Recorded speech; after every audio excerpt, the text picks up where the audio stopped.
Apologies about that. You know, we have to keep logging back into the same link. Amy, could you mind finishing off for us? Yeah, sure. So I actually managed to get to the end of the slideshow. Sorry if that was a little bit fast, everyone. I hope that you did manage to get something from it. I think I was talking a bit fast. But yeah, so basically, I think that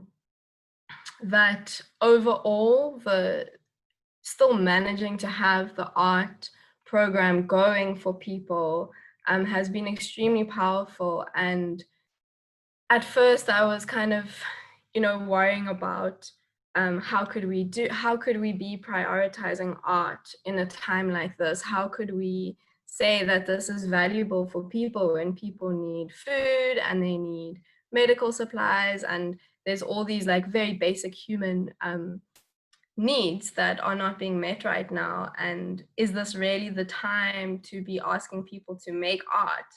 And I sat with that question for a long time, and I just trusted that that it's valuable for people in whatever way that they can kind of glean from it.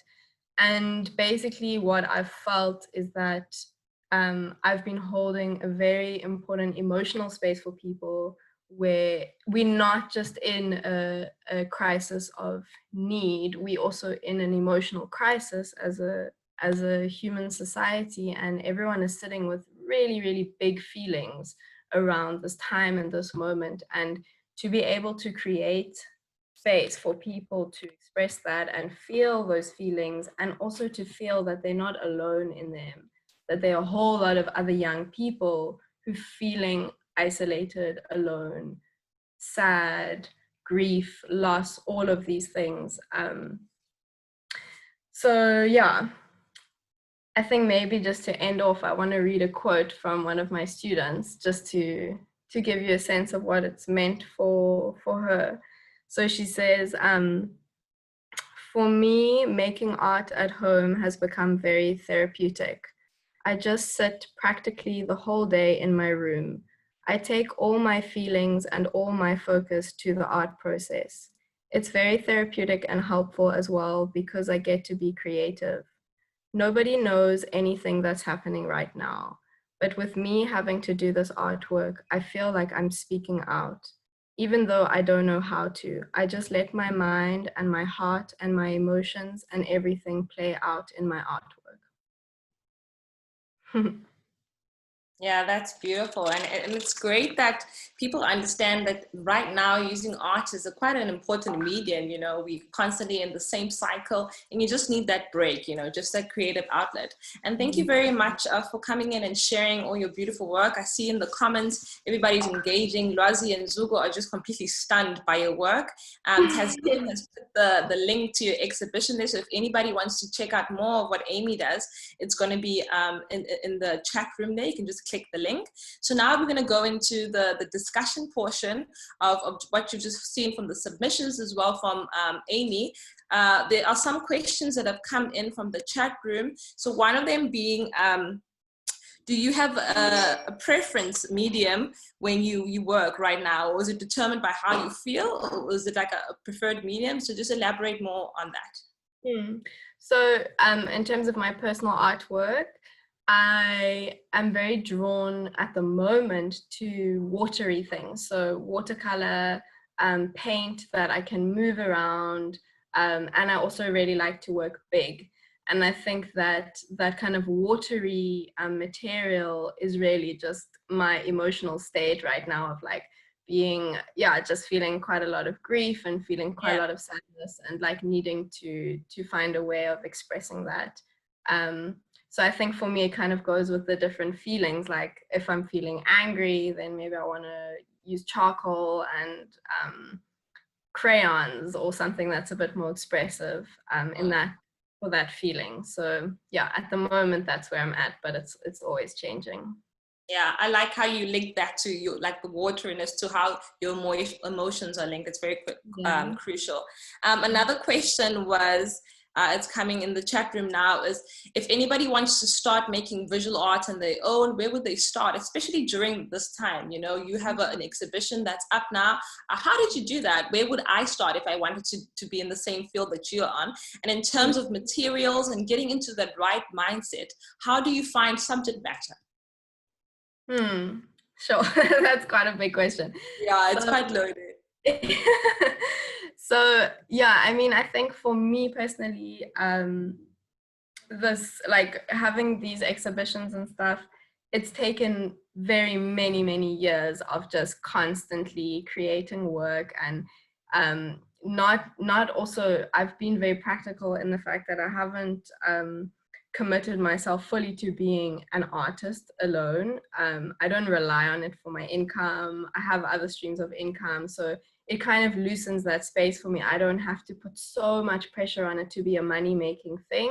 I can just, you know, kind of be with that part of myself, but also be with other parts of myself that are maybe more about bringing in money, and also sharing like the therapeutic artwork that I do, which is as important for me as being an artist. Those two things are like, sit like this. And then in terms of where you start, I mean, you just have to start with whatever is around you. I mean, if you don't have money for materials right now, you can get wood from a fire, you can burn a fire, get wood, get the charcoal from the wood and start drawing with that.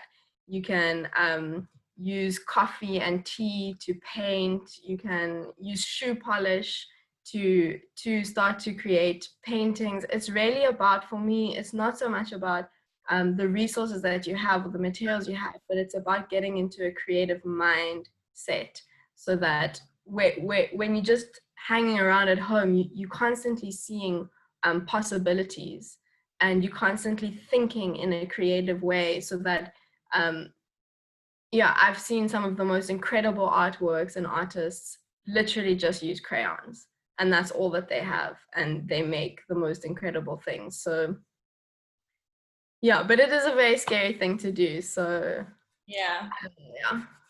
Yeah, I've been seeing a lot of people, even the little of things, going into your fridge. I've been seeing people using red cabbage, you know, as a dye. I didn't even know you can do that. And plastic bottles. So I think also recycling is part of it, you know. So I think there are multiple things that you can use around the house to kind of express yourself. Also, another question that's been coming in is, what advice do you have for artists during this pandemic? How do you remain inspired, you know, to create and constantly be on it?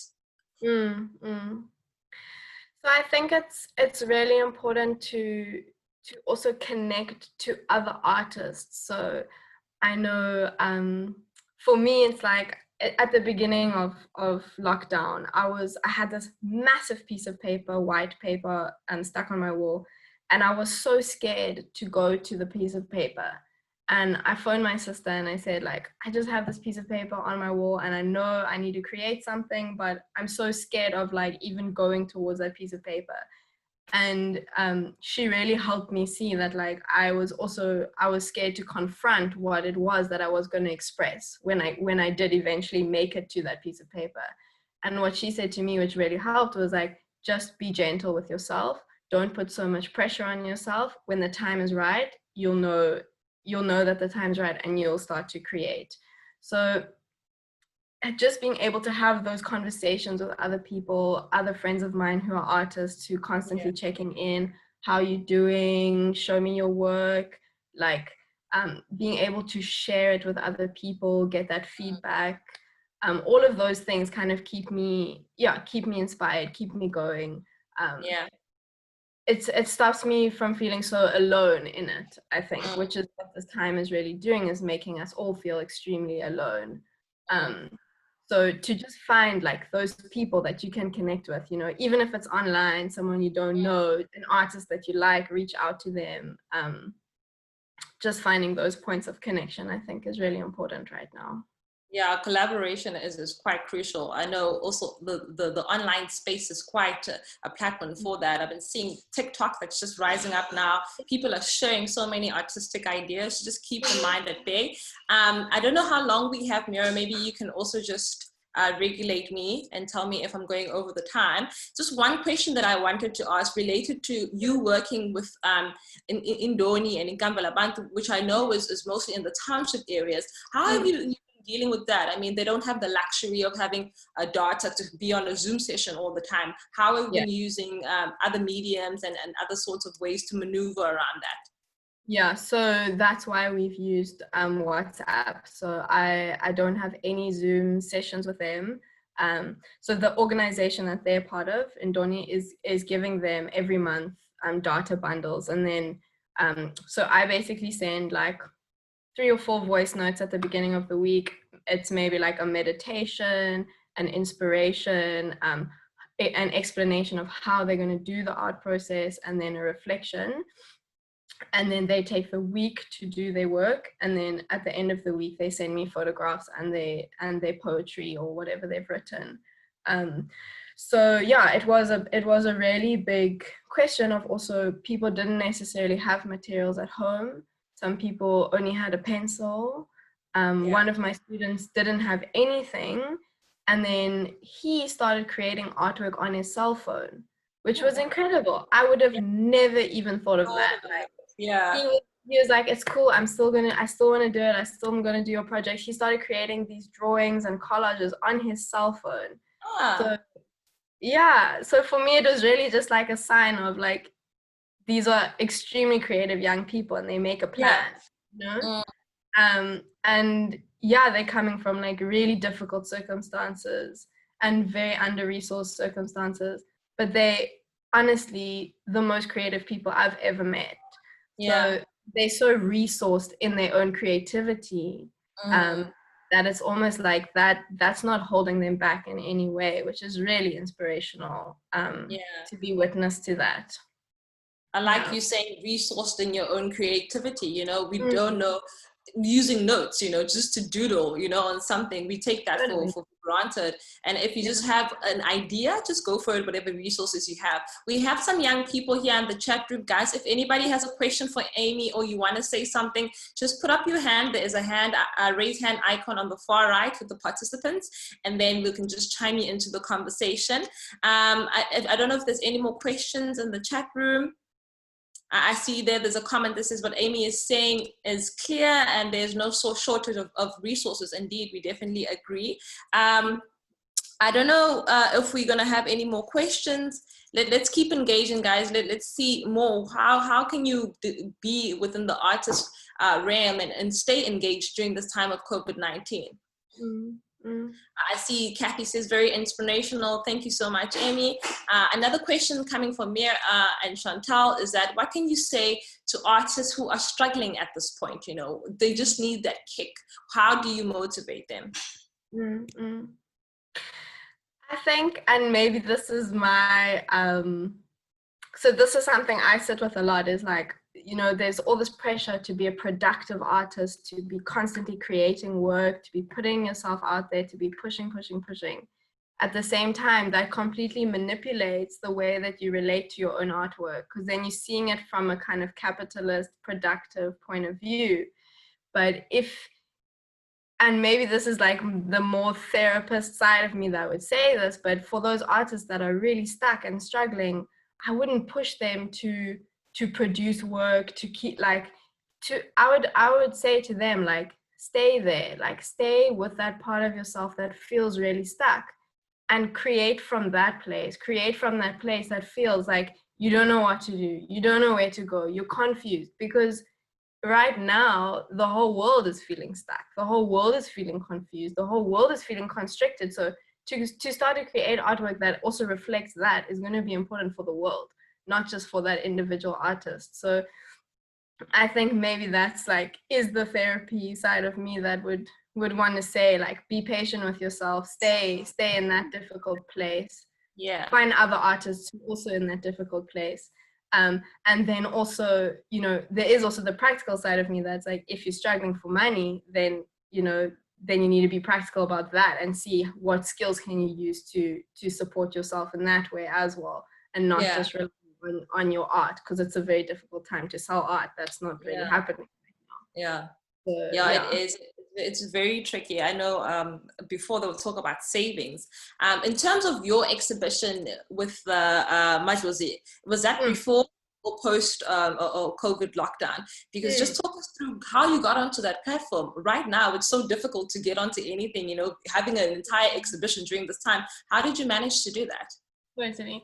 So so that came out of the art fair that I did exactly this time last year in Johannesburg. This other curator saw my work, then she approached me from that place.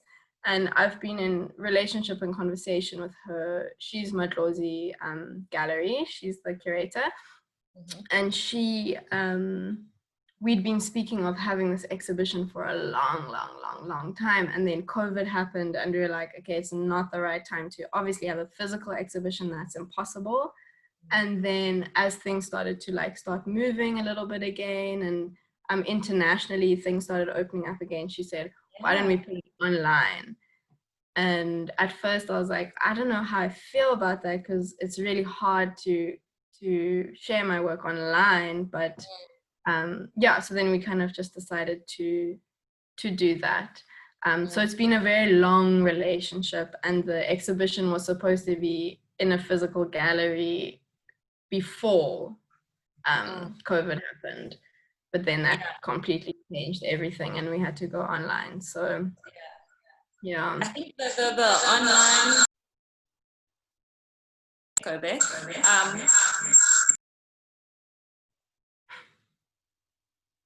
Can you guys hear me clearly? Yes. Apologies on that. That going online, as much as it was challenging you as an artist, opens up so many other opportunities. I mean, someone in the States can see this, someone across all the African countries can see this. So as much as it's challenging for you, your work can inspire someone in a totally different part of the world. So I think it was a good decision to make.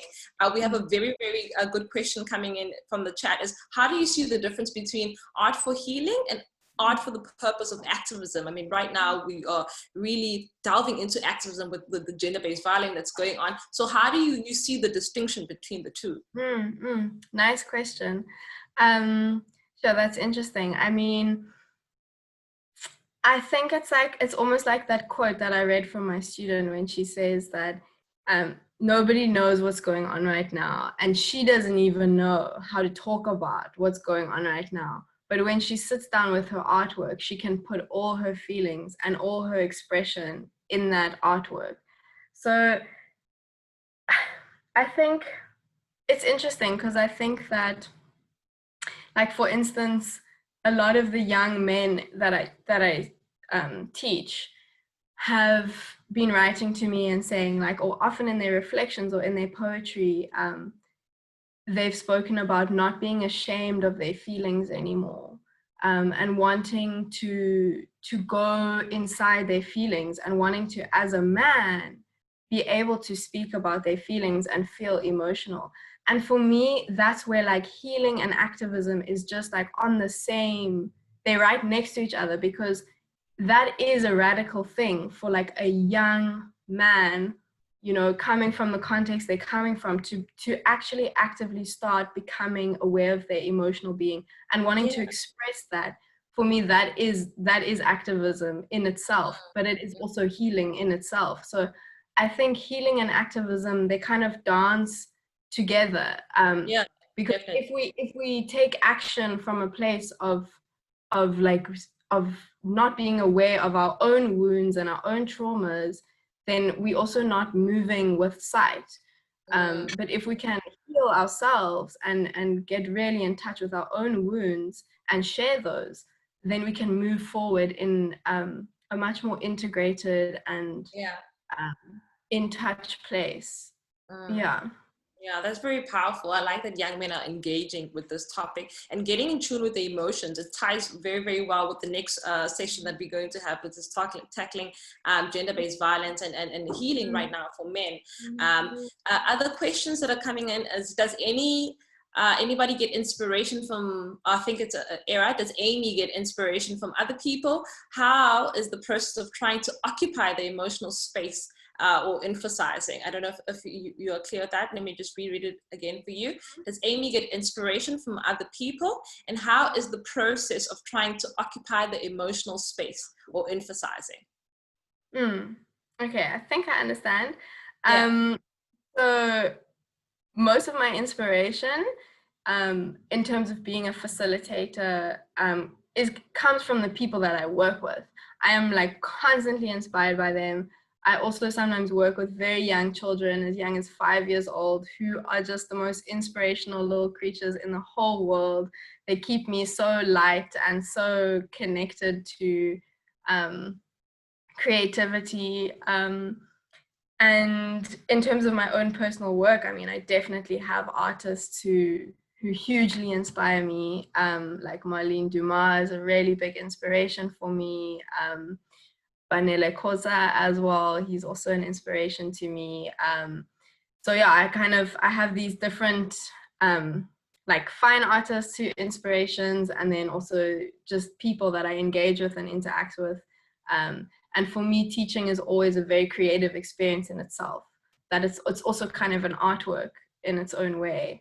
So that keeps me constantly inspired. And then the second part of the question is kind of asking, I guess, how is it to occupy emotional space? It's sometimes really hard because in South Africa, the communities that I'm working in, and I'm sure that many of you here are working in or coming from, are extremely traumatized and are dealing with a lot of trauma and a lot of pain and a lot of just devastation. And to be able to hold that is extremely hard. But I also, because I work with groups, I often get people to be in conversation with each other and share it with each other, so that yeah, I think the whole beauty in art therapy or in healing art is that you create something that's outside of you. It's a third thing. The artwork becomes like a third person in the conversation. That it is of you, you've created it, but it also sits outside you, so you can look at it and it can be seen by other people. So it gives yourself a tiny degree of separation from that trauma or from that pain, and you can see it from that place. I was going to actually touch on the same thing, like working with young people and being a facilitator must be also just as inspiring, because looking at like the maybe let's say 10 to 15, you're pure there. You don't think of any restrictions. You create how you want to be, just anything that you want to put on the paper, you put on the paper with no restrictions or think about overthinking and how are people going to react to it, So just having that sense of pure creativity is just inspirational in itself for you as an artist. Just a question from Tashriq here is, what would the challenges be when starting off? I think you touched on it a bit, but he goes deeper. So what would the challenges be with starting off with the art process, and how can you develop those skills to produce art with meaning? So I think that I think probably our biggest challenge for most people is our own mind and our own critical voices that are telling us, this is ugly, this isn't good enough, why do you think you could be an artist? We all have that little voice in our heads that's telling us that we can't do it, we can't do it, we can't do it, we can't do it. And I think that we almost have to become friends with that voice and say, okay, I can hear you, I know that you're speaking, but I'm also choosing to continue to do this, even though there's this part of me that's really telling me this is ugly and I can't do it. So it's that judgmental part in ourselves that holds us back the most when we're trying to create art. Definitely. So it's about how do we start creating a non-judgmental part of ourselves that can be compassionate and can allow us to have a space where we can start creating. Yeah. Well, I think we are running out of time from our side. Thank you so much, Amy, for sharing so much insight, especially using art as healing and just being an artist during this time of the pandemic. I know it's not easy, but you are doing phenomenally. And I really hope that maybe we can root up some GoFundMe accounts for your fund scholarship to your master's degree. We can share with our networks. Everybody here is blown away by your work. Tasneem has also put some other online exhibitions that are going on in South Africa. So if you guys are interested in that, just click and share. And just share also Amy's work with anybody in your groups and your networks. Let's keep engaging in the chat room if you still have any questions related to this portion of the session. But now we're going to go back I'm going to give it to Helena, and then we're going to move on to the next session. And thank you again, Amy, for making time. Your work is completely inspiring. Thanks, Mongeka. All right. Thank you, Amy and Mongeka. It's really inspiring. I think we're all kind of ready to go now.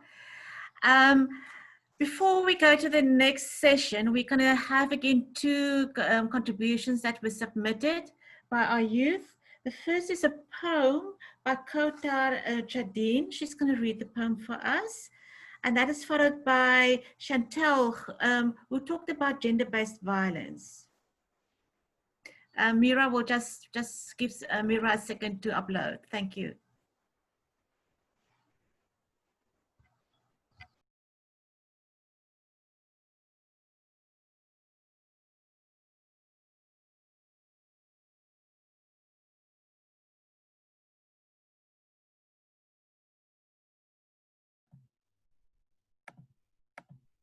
Good day, I am Kotar Jadine, one of the members of the African High School Club program, and today I will be reading a poem that I wrote on gender-based violence. Sirens resonate through the atmosphere. Each day, tears fall like an rainfall of a thunderstorm on an August night. As we sit and mourn the loss of another innocent life, covering up bruises from her abuser, petrified to say a word. All she could even think about was, what if the people heard? Chanting no justice, no peace, yet everyone feels as if they have to tread with ease. Voices silenced by corruption and subordination. When will we ever truly come together as a nation? Stop the violence, break the silence. Is there a future in tomorrow for our youth? I'm just looking for the honest truth. Thank you.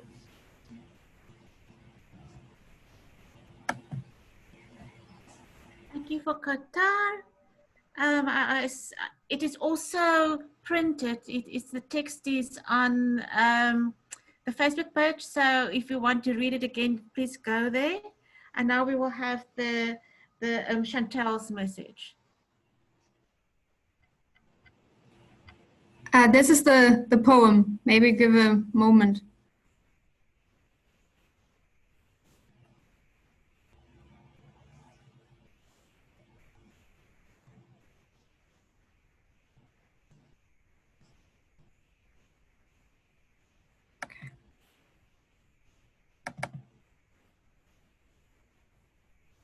Have mercy on women.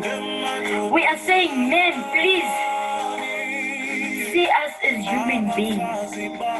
We also want to live a long life. Killing us is not a solution to anything. You kill someone, tomorrow you regret.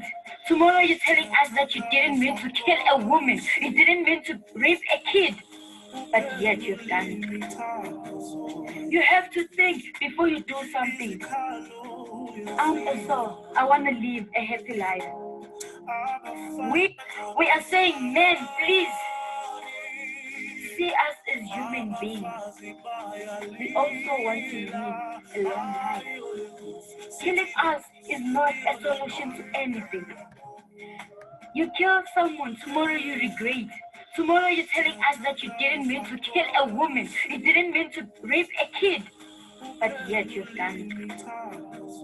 You have to think before you do something. I'm a soul. I want to live a happy life. We are looking after men. We are working each and every day to look after men. Yet they are killing us. They are beating us. We are dying inside each and every day. They're abusing us spiritually and emotionally, physically. But what can we do? Us praying each and every day to God for Him to hear our prayers so that maybe He can help us through this tough time we are going through. Now we say, man, enough is enough. I can't live each and every day asking myself in my next. I can't live each and every day and say enough is enough while nothing is happening, while this thing is still going on. Yes, enough is enough. We as Black women, we stand together and say enough is enough. We together, we can stop this. We join hands together and we can stop this. Now we say enough is enough. Women must not be killed. Kids must not be killed. Kids must not be killed. These people need to stay out and being protected. Now let's join hands together and say we have had enough and pray each and every day that God hears our prayers. I hope that all women are going to live forever and are going to be blessed.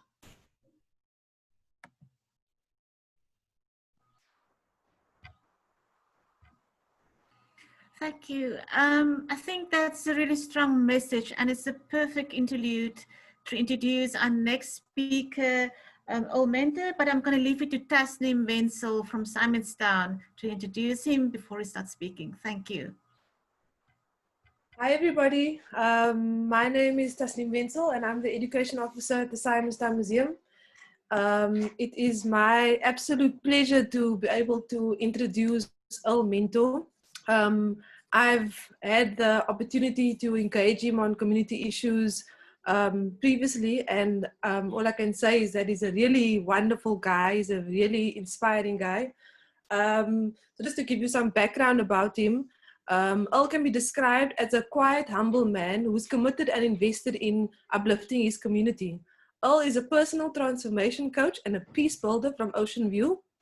For the past 18 years, he has been actively involved in positively engaging people from marginalized communities through his life coaching seminars, life skills, workshops, peace building efforts, and self-published books. He's a very busy man, guys.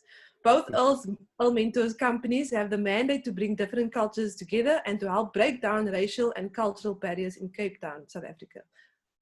Today, Earl will be talking to us about healing men and boys, which I think works and links really nicely to what Amy was talking about, especially towards the end about men and boys learning to express themselves through art therapy. So welcome, Earl. How are you today? Thank you. Thank you. I'm very well. Thank you. Thank you for having me. I'm delighted to be on this call. Great. So do you want to go ahead and start your presentation? As before, we will be I'll be sharing links in the chat. We'll be taking comments in the chat, and then you can go ahead now and start your presentation. Tasneem and Al, just before you start, we have 6 minutes on this Zoom call. So the same thing happens. We're going to be kicked out, and then everyone please join back in.